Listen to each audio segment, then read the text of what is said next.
Depuis 1997, les rues de la Principauté de Monaco retrouvent des sons oubliés depuis des années. 15 jours avant le Grand Prix de Formule 1, se tient le Grand Prix historique.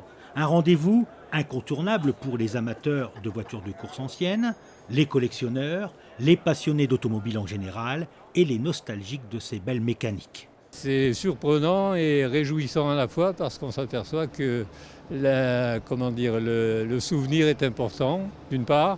D'autre part, il y a quand même des gens passionnés et suffisamment fortunés pour faire vivre l'histoire de l'automobile, de course.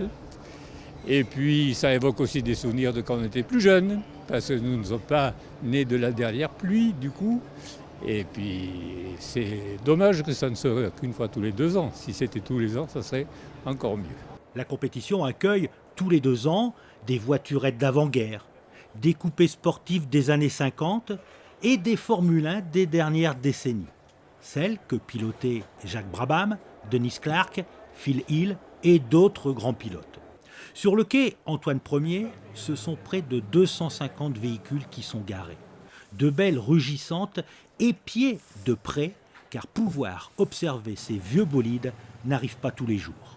Eh bien, ça me rajeunit vraiment. Oui, je ne pensais pas que c'était encore aussi beau.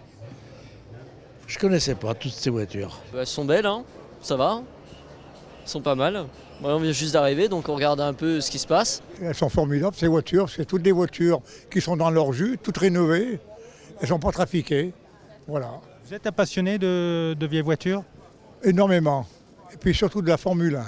De quoi s'assurer aussi un voyage dans le temps, car ce rendez-vous offre une vitrine exceptionnelle aux voitures qui ont fait, pour certaines, la légende sur le tracé du circuit de Monaco. Les novices, eux, peuvent se familiariser tranquillement avec l'univers du sport automobile. Nous sommes venus ici parce que ça nous intéressait, et puis un peu le hasard aussi. Et quand on était sur le rocher là-haut, qu'on nous a dit qu'il y avait le Grand Prix historique, on a dit qu'il faut en profiter. Vous venez d'où ? De Lyon.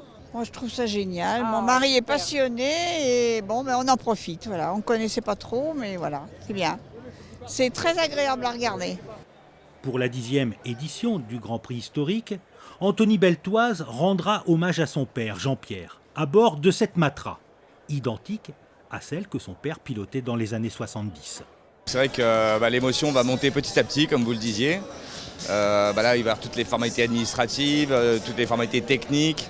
J'attends de récupérer le casque. J'ai fait un casque exactement aux couleurs de mon papa. C'est sûr que ça va être un week-end avec beaucoup d'émotions, ça c'est sûr. Quand vous voyez la voiture, quand vous montez dans le cockpit, on imagine qu'il y a plein d'images qui viennent en vous. Oui, c'est sûr, il y a toute sa carrière qui me saute à la figure. Mais surtout, ce qui me choque le plus, j'ai eu l'occasion d'essayer la voiture au Luc. J'ai fait une dizaine de tours et je me disais mais comment il faisait pour rouler à Monaco dans cette voiture, dans toutes les F1 d'ailleurs, avec un bras gauche bloqué. C'est vrai que ça c'était vraiment une vraie prouesse et il s'en plaignait jamais. Donc moi j'ai mes 2 bras et j'avais déjà mal au bras en conduisant la voiture quand même. Pendant 3 jours, ce sont plus de 50 ans de course automobile qui vont se succéder dans les rues de la Principauté.